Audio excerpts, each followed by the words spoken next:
Please welcome two-time Academy Award winner, Alexandre Desplat.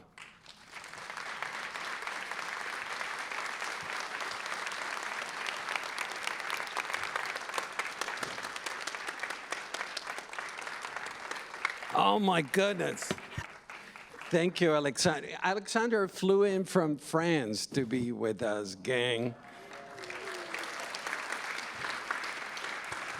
When I introduced your film, I told them that you were my favorite composer. And thank you so much for being here, Alexandre. Thank you. One of the things right off the bat I want to ask you, this is such a unique work you've done.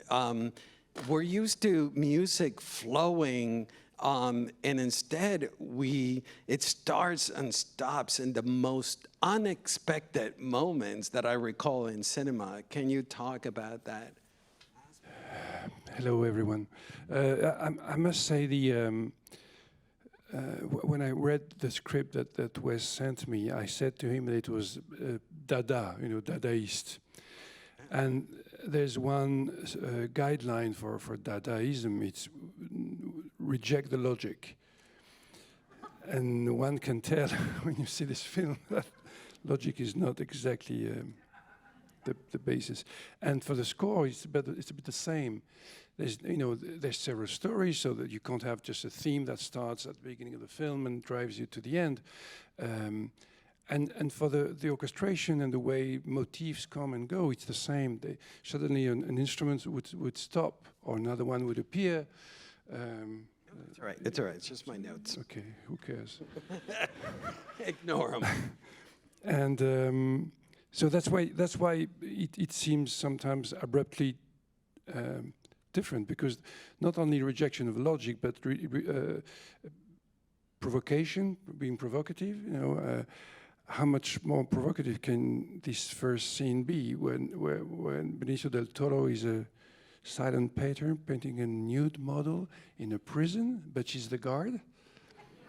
There's something, really Dada there. I'm glad that you brought up Dada, because I was noticing the Debussy influences and the Eric Satie influences. Is that something that... Satie was maybe the most Dada of composers in 1920. Dada appeared around 1915, and in the years where Satie was composing.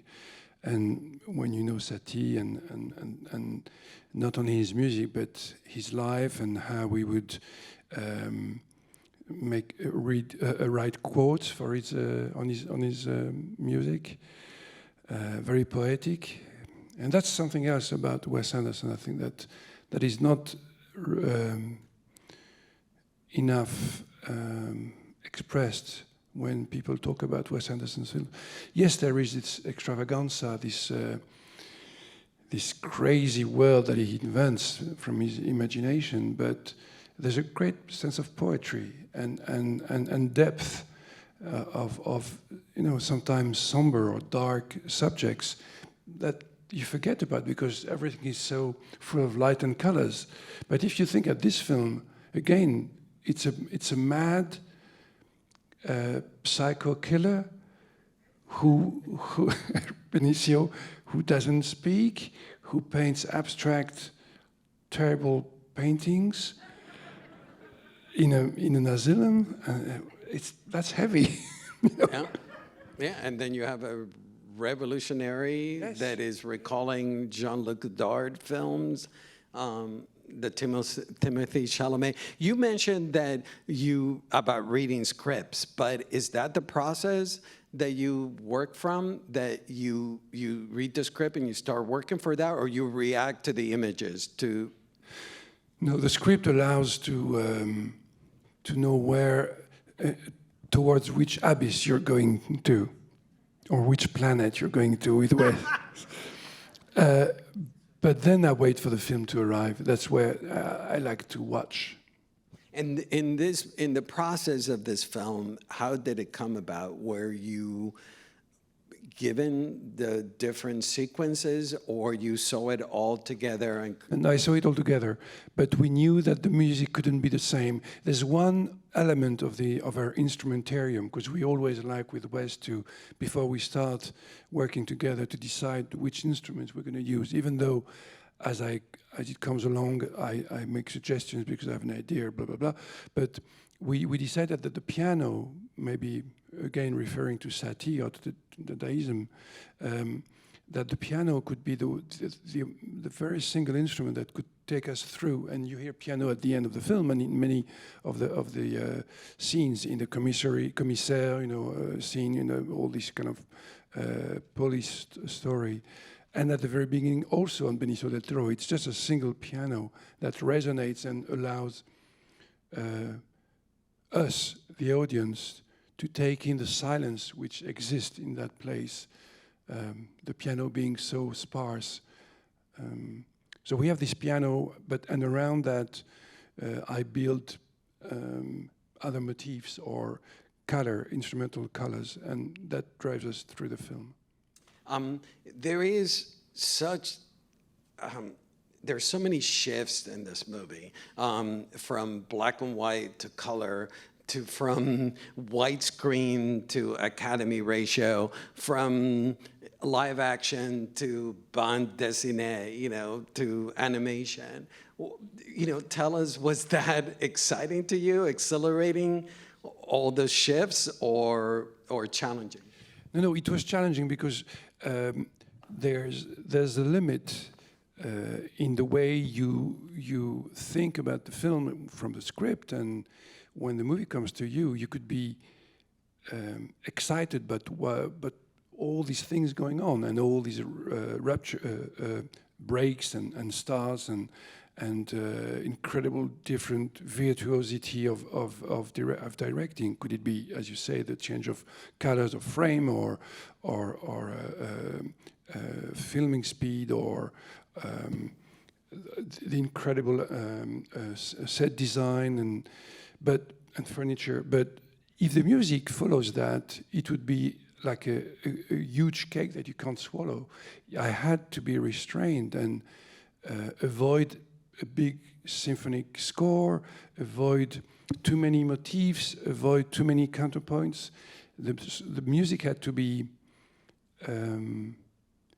like a Swiss cheese, transparent with holes, so that it would not, invade. And not only there's a virtuosity of directing, but there's a virtuosity from the actors, who have pages of lines to learn and to deliver. And there again, if the music is on top of that, how can you follow? It's impossible. So the music had to keep it gently and in the back. And I couldn't throw my ego to the film. That was very sad. Which is a nice follow-up to what I wanted to ask you, is that there is so much detail in every frame in this movie. And there's so much precision in the filmmaking. How did you tackle, writing music for that? Is that exciting for you? Yes. We know how meticulous Wes is with everything, which is great. I like meticulosity also in my work. I like the trumpet to be at this very section of the bar 55 on the third beat, and not before, not after, and I like it to be in tune. And so I understand this meticulosity. But what our modus operandi is a bit strange. Wes comes to my studio, I play him the first ideas that I have, he picks and chooses, I go back to work, the next day he comes, I've changed things or amended things or developed ideas, and I will give him these mock-ups, demos, which are completely orchestrated, and he would go back to the editing room and reorganize the film around the music, which is very rare. Polanski does that too. sometimes, you know, he extends shots or reduces shots to the music. And actually these are two directors, very meticulous and very aware of silence, of time, stretching the time, accelerating the time. And then it comes back to me, the music comes back to my studio, and I again would add a layer of orchestration or reduce or change in the instrumentation a bit. And so it becomes totally interwoven with the picture. It's like if it was composed with the editor, you know, at the same time. It's very strange. It's very different from other collaborations that I have. And to follow up on that, I have never been so conscious of a scoring of a music when I watch you working with Wes Anderson, where you point, you add emotion, you strengthen certain ideas. It's just amazing. It's like... You mean I'm amazing? Well, I mentioned that earlier, that to me, you're like God. I'm so glad Take it easy. No, you have no idea how pleased I am that you're here. We all know God here, and it doesn't look like me. I'm so glad you're here. Yeah, is that... I would love to hear how you tackle that, the fact that you go against... It's not so much that you go against the grain, but you complement like a scene with emotion, and it almost like with that music, you tie it all together. The more I write music for films, and I've done a few scores now, the more I try not to be, you know, from a vantage point, writing my score and throwing it to the film. I try to be into the film. I don't know how to explain. It's almost something intuitive, but I watch the scenes and I watch the film, and I want to be there on the screen with the people, not physically, but that the music that I write is part of that. It's not just okay, here's the music and just lay it. No, I want to be inside and dancing with the actors and listening to their lines, and in Wes's movies it's even more complicated because of all these factors that I mentioned. This millefeuille. How do you say millefeuille in English? Millefeuille. Yeah, it's Napoleon. It's several layers. Yeah. It's a dessert, millefeuille, but yeah, it's all these layers of 1,000 layers. Yeah. But again, to go back to Dada, the way that we shaped the score by having repetitive patterns that sometimes are relentless, like dum dum dum dum dum dum dum that you just heard on the bass, and the piano dum dum dum dum dum dum dum dum dum dum dum. Just having this bass there going forward, you can add anything. It allows me to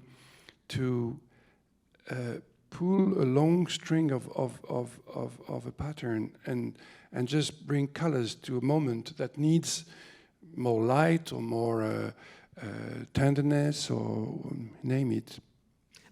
The sequence to me that's a showstopper is when the actors freeze. But, you know, another director would have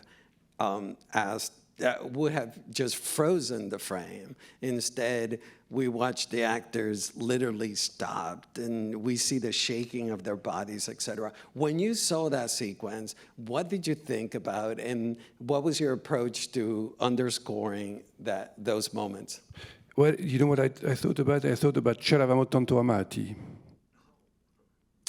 by Ettore Scola, where Ugo Tognazzi is in love with a young, you know, it's a bunch of friends in the 70s, and actually they come out of a theater, and he wants to tell the woman that the young woman that he's in love with her, and the way to do it is to do as the actors were doing in the theater, and and Scola films Tognazzi sorry, not Tognazzi, Manfredi, freezing and delivering his lines, freezed like exactly Wes did.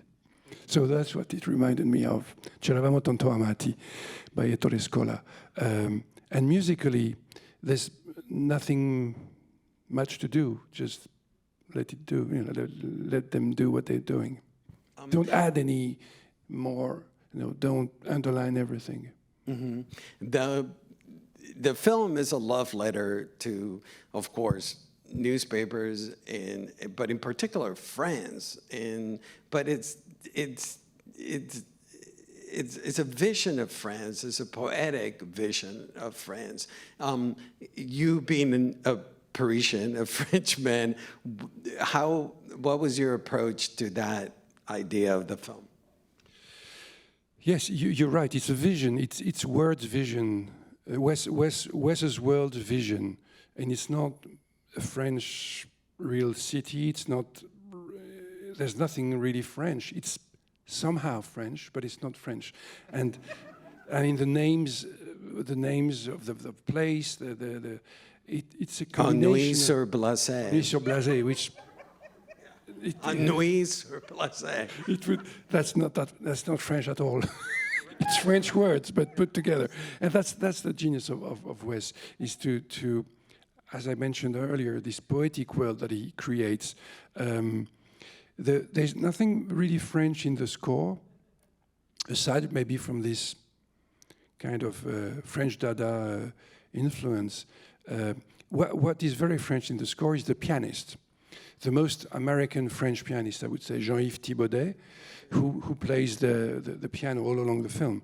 And aside from that, we could have been tempted in doing something like I could have done in Julie and Julia, Nora Ephron's film that I scored, where there was a waltz and an accordion, and it was like an homage to the 50s, but in Paris. But that's not the idea. Here we're in a galaxy far, far away.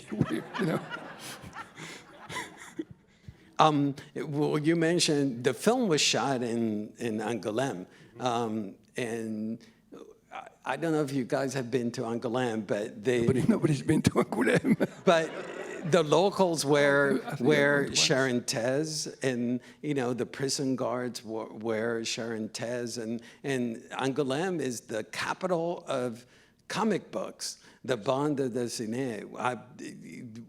Did you grab some inspiration from Angoulême? You haven't been to. There's no way you can grab. No, I couldn't go on the set. I was writing a score somewhere. I don't know where I was, but I was under so much panic to finish a score that I think I couldn't go. But Angoulême is yes, very boring, as it looks when the movie starts. No, I'm kidding. I'm sure. I think I went to Angoulême a couple of times. There's also a festival, a short movie or a film festival. I've been there, but I never returned. Yeah, I only went there because it's the comic book capital of the world, and I actually went there, and I love the fact that he actually adds animation, because Angoulême is the bande dessinée capital of the world. True. And I do remember the charentaises, those Ugg-like bedroom slippers, and I got a kick that the prison guards wear their charentaises. So I digress. No. The sequences with the revolution, the Timothée Chalamet, it's obviously based on 400 Blows and Jean-Luc Godard. Did you take inspiration on the New Wave films? If I did that long ago, because I know my Nouvelle Vague movies very well, especially the French Nouvelle Vague, of course, and I know very well the scores of that era, the Antoine Duhamel or Georges Delerue, Yvette Michel Legrand music. So but that's my the classes I made long ago, where I learned about that cinema, and there was no reason for me to go back to that when I worked on this film. And we talked about this before we came on. During this lockdown, you have been the most productive composer that there has been. Not only you worked on this, you did Midnight Sky and other films. So Yeah, I actually wrote the songs for Pinocchio, Guillermo del Toro's Pinocchio, and a few French films. Actually, it was when the lockdown started. I was in Japan performing, conducting an opera, a little opera that I wrote on a short story by Kawabata, the great Japanese writer. And yeah, I don't know why. I don't like not to be busy. Mm-hmm. While you're never busy, all right? No, I'm never busy. Actually, I don't have anything to do for the next couple of days. But why is it, do you have perspective on why is it that you have become the to-go composer to Guillermo del Toro, to Wes Anderson, which, you have elevated Wes Anderson's work since you have been working with him. And then George Clooney, you're the to-go person with him. How do you feel that your role with these auteurs in cinema? Jacques Audiard. Stephen Frears. I just completed a movie with Stephen Frears again. I don't know. I don't think about it. Sometimes I look back and I see the movies that I've scored and I go, what? I did all these movies? I don't remember. But I don't know. I'm very lucky that some of these directors are very loyal to me. They call me back. Some don't, and I've learned that long ago because I had this fantasy, this dream that I would be a film composer since I was 15 or 16 years old, and maybe one day a Hollywood film composer, which means I would be fired from a movie, and that I would be able to have a long relationship like Hitchcock and Herman and Nino Rota and Fellini, Maurice Jarre and David Lean, and so each time I would score a movie when I was between 25 and 35, I would think that that's we are starting a relationship, and no. It was very rare, and many a times the director would change the composer the next time, and it still happens, mm-hmm. and so it's something I've learned not to be hurt by that long ago, and so I'm very grateful and fortunate that Wes and George and Stephen Frears and Polanski and so many great, fantastic, genius directors called me back and asked me to... And Greta Gerwig. And asked me to explore another territory each time, because I don't have to repeat myself. Even with the directors that I work again and again, or Jacques Audiard, we made 6-7 movies together, and I think if you look back at the relationships of these great composers that I mentioned, they actually really developed their own style by this long-term collaboration. Maurice Jarre, he did many movies before with Franju where we could hear the Maurice Jarre to come, but it's really with David Lean that suddenly everything crystallized. Same with Nino Rota, same with Delerue, with Truffaut, something crystallized. And it helps the composer to find his own direction, his own style, his own color. But you do notice the evolution of your relationship with Wes Anderson, that you guys keep elevating each other's work by the give and take. I don't know about that. I think I try to be inventive and and at the same time have fun with him. I often say that we are like two children, 10 years old, oh, come to my bedroom. Oh, what toys do you have? Oh, we've got this. Oh, what toys do you have? Oh, let's share. What about we do this? How about we take the boat and we throw it in the skies and take the plane and go put it in the bathtub? Yeah, sure. Let's do that. It's a bit like, that's kind of a combination of childlike, naive exploration. We try to be as fresh and genuine as we can, I think. Maybe subconsciously, because I never remember saying that to Wes or him saying that to me, but I think that's what I feel about our relationship. And each movie there's, I think since Mr. Fox, the amount of... Fantastic, Mr. Fox. Yeah, the amount of music in the film has increased. Grand Budapest being one of where there's a lot of music. Moonrise Kingdom, a lot of music.